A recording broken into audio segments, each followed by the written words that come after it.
সৃষ্টির শুরুতে যখন কিছুই ছিল না, না ছিল কোনো মানুষ, না ছিল কোনো সমাজ, তখন কিভাবে শুরু হলো মানব সভ্যতা?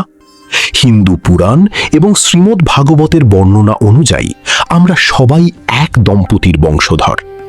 আজ আমরা জানব পৃথিবীর প্রথম মানবী স্বয়ংভুব মনু এবং শতরূপার রোমাঞ্চকর ইতিহাস। কিভাবে তাদের মাধ্যমেই জন্ম নিল আজকের এই বিশাল পৃথিবী।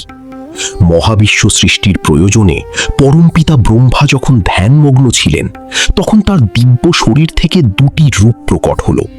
এক ভাগ থেকে সৃষ্টি হলেন প্রথম পুরুষ স্বয়ংভুব মনু এবং অন্য ভাগ থেকে প্রথম নারী শতরূপা। ব্রহ্মা তাঁদের দায়িত্ব দিলেন বংশ বিস্তারের মাধ্যমে পৃথিবীকে পূর্ণ করতে। তাঁরাই ছিলেন ধরিত্রীর প্রথম শাসক এবং প্রথম দম্পতি।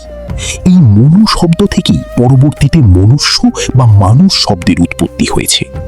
মনু ও শতরূপার দাম্পত্য জীবনে 5টি সন্তান জন্ম নেয়। তাদের 2 পুত্র ছিলেন প্রিয়ব্রত ও উত্তানপাদ এবং 3 কন্যা ছিলেন আকৃতি, দেবহূতি ও প্রসূতি। কিন্তু সেই সময়ে পৃথিবীতে অন্য কোনো মানুষ ছিল না। তবে তাদের বিয়ে কিভাবে হলো? বংশধারা সচল রাখতে ব্রহ্মা তার মন থেকে সৃষ্টি করেছিলেন মহান ঋষিদের, যাদের বলা হয় প্রজাপতি। মনুর 3 কন্যাকে এই মহান ঋষিদের সাথে বিবাহ দেওয়া হয়। বড় কন্যা আকৃতির বিয়ে হয় রুচি প্রজাপতির সাথে, মেজ কন্যা দেবহূতির বিয়ে হয় কর্দম মুনির সাথে এবং ছোট কন্যা প্রসূতির বিয়ে হয় দক্ষ প্রজাপতির সাথে। সবচেয়ে গুরুত্বপূর্ণ বংশবিস্তার শুরু হয় দেবহূতি ও কর্দম মুনির মাধ্যমে। তাদের ঘরে জন্ম নেয় 9 জন কন্যা।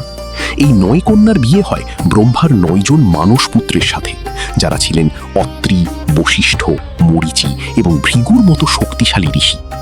এই দিব্য মিলনে পৃথিবীতে জন্ম নিল বিভিন্ন ঋষি বংশ এবং মানবকুলের ব্যাপক বিস্তার ঘটল।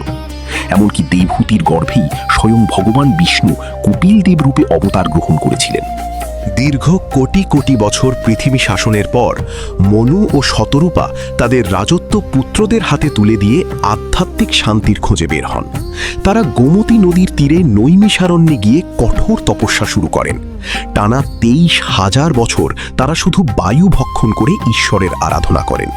তাদের তপস্যায় সন্তুষ্ট হয়ে স্বয়ং ভগবান বিষ্ণু প্রকট হন। তখন মনু ও শতরূপা একটি বিশেষ বর চাইলেন। তারা ভগবানকে নিজেদের সন্তান হিসেবে পেতে চান। ভগবান তাদের ইচ্ছা পূরণ করার প্রতিশ্রুতি দিলেন। ভগবানের সেই বরদান পূর্ণ করতেই পরবর্তী যুগে ভগবান বিষ্ণু রাম রূপে পৃথিবীতে আসেন, আর মনু ও শতরূপা জন্ম নেন রাজা দশরথ ও রানী কৌশল্যা রূপে। সৃষ্টির সেই আদি দম্পতি থেকে শুরু হওয়া আমাদের এই যাত্রা আজও চলমান।